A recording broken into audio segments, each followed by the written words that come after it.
It's a PS Power microphone. Anyways, what I wanted to talk about, you're a brand, you're a retail company. You have this product that you tell everyone that you have plans for, that you want to take this product to a certain level within the next year.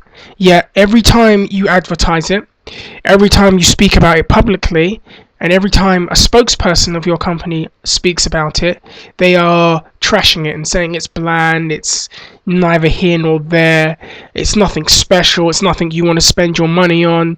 And as that year goes by and you come to that target, you look at your sales figures and the reception that the public have had of it, and it's not quite what you would have expected. It's kind of just been indifferent. And then you sit there and scratch your head and say, well, why is that? What happened? And then you don't look at yourselves and how you've branded it and how you've advertised it. And that's kind of how the WWE have been with Daniel Bryan in particular. Daniel Bryan as a world champion is a debate that's going on maybe on YouTube. I haven't checked enough videos to find this out. But since Money in the Bank happened, the discussion has really been pushed. And I think since he got traded to SmackDown, people have been talking about it more and more because there seems to be an opening for him where he could possibly be a world champion. Yet, you know, despite the fact that the guy is over, despite the fact that he has some momentum and all of those wonderful things, Michael Cole, and it's really Vince McMahon, feeding him these lines to tell the audience, not this goof, this guy's a nerd, he's boring, he's dull, he has no charisma. And when you keep saying that publicly to your casual audience, they begin to believe it. And to me personally, I find it so annoying with Cole that I actually just press mute or just want to change the channel. Now, I understand the concept of being a heel commentator. I'm not that daft. I understand that. It's not like Bobby Heenan back in the day or Jerry Lawler. Lawler didn't bury guys. You know, he didn't take away from the ability. I find that when Michael Cole comes out and does that with Daniel Bryan in particular, he takes away a lot from the match and doesn't enhance, you know, the product by any means. So, yeah, I mean, that's something I wanted to talk about. And for the people who do think that Daniel Bryan, you know, is boring and has no charisma and no personality, let's compare him to some other guys on his roster. Cody Rhodes has a bad gimmick and is really boring. Ted DiBiase is boring and has zero personality. In fact, Ted DiBiase and Cody Rhodes and Alex Riley, and I like Alex Riley, they all look like they got made from the same factory, the RKO factory. They all have that Randy Orton 2002 look, and it's just like, well, what's there to get excited about? You know what I mean? Other guys that are boring, I mean, Rhodes and DiBiase, they're dull. Drew McIntyre, is that the other guy you want to push ahead of him? I mean, you know what, as a wrestling fan, and this is a kind of a joke, but I thank the stars above, and I thank the gods above, that he went out with Tiffany from ECW, because you don't realise the impact she had on this wrestling business. And if you're a wrestling fan, you need to thank her, because if it wasn't for the fact that she was a complete nut job and had PMT and went completely ballistic, you know, while she was with him, we would have had Drew McIntyre as a world champion. So just remember that and thank that woman that hasn't happened. Anyways, the point is, if you want to say that Bryan hasn't got any personality and he's bad on the microphone, well, I'm not going to go out and call him the next Dusty or the next Ric Flair, but I would say he's pretty adequate on the microphone. He's pretty decent on the microphone. He's very articulate. He's not like Chris Benoit, who just was god-awful, or another internet favourite, Roderick Strong, who was just the shits on the microphone. Daniel Bryan actually is very engaging in front of a camera when he's not wrestling, and I believe he can kind of somewhat win the crowd over in doing that and kind of interest them further in his match.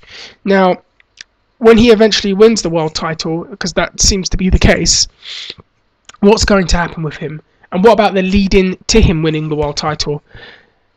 Are they booking him strong? Are they putting him in anything strong? Kind of. He's got this feud going on with Wade Barrett, and we'll see how that goes. I do have a fear that several things could happen. He could end up losing the contract. He could end up cashing it in and being the first guy to fail. Or he could end up cashing in the contract and getting that CM Punk Chris Jericho treatment when they had their first runs, and it was, oh, these guys are not in the main eventers leagues. They're just going to get beaten every week, and then they get these lucky wins. And when you book someone to have lucky wins, the fans don't necessarily support you as strongly as you would think.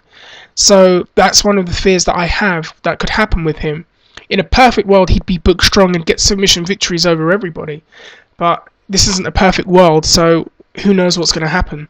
Now, as a world champion, or as a potential main eventer, who could I see him working with? Well, I think him and Randy Orton would be very interesting. That's a match that's never happened before. If they do it, they need to do it on pay-per-view first. They should not put it on television first. It needs to be on pay-per-view, and fans need to pay money to see it. Who else is there? Mark Henry, who's getting this big monstrous push. Don't think that would be the best person to put him in there with, but I've got a feeling they'll do that, and they'll probably end up having a feud at some point in the next couple of months. And I don't think that's the best person to put him in there with.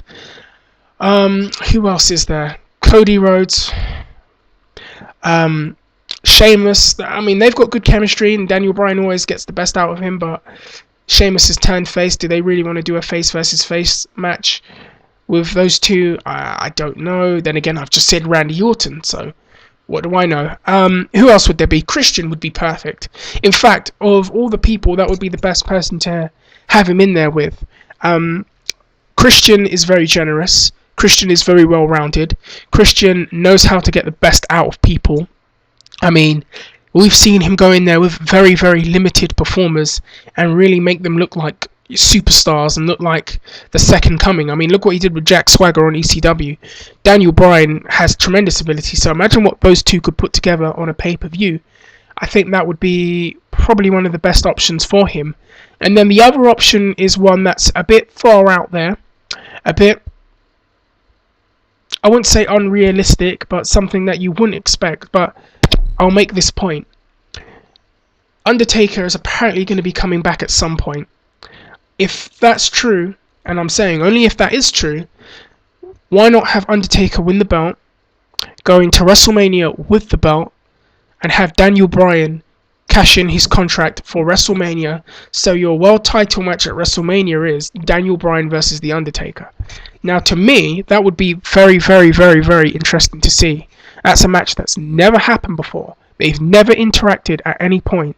So you have that novelty of fresh interactions and a fresh feud. You also have the psychology that you can create in the fans' minds, because all throughout the beginning of this Money in the Bank contract, you've always seen a guy win the contract and win the title, win the contract and win the title. So you've created that belief that the guy that wins the contract is going to basically be a world champion. So you've created that. Now you have that versus the Undertaker streak. And to me, that's going to make a lot of people pay to see what happens. Now, the outcome of the match would be interesting. And that answers a lot. No, that creates a lot of questions that would generate into pay-per-view buy rates. Now, my only fear is, would they present Daniel Bryan as out of his league? Or maybe if they present him in the same way Kurt Angle was presented when he faced Undertaker, it could work a lot better. Anyways, man, my voice is getting really dry. Guys, let me know what you think. Write some comments, leave some feedback. I'm kind of going on and on and on and on. Is Daniel Bryan one of the guys you want to see as a world champion? Do you like the way they're presenting him right now? Are there things that I have said that you disagree with? Or are there things that I said that you you do agree with? Let me know what you think and write some comments, leave some feedback, spread the word. Let's get some discussion going and continuing, and I will be back very soon. I do have another video planned, but that won't be for tonight. I'm going to talk about UFC in Brazil. Anyways, guys, get to writing, get to leaving some feedback, and I will get back to you very soon.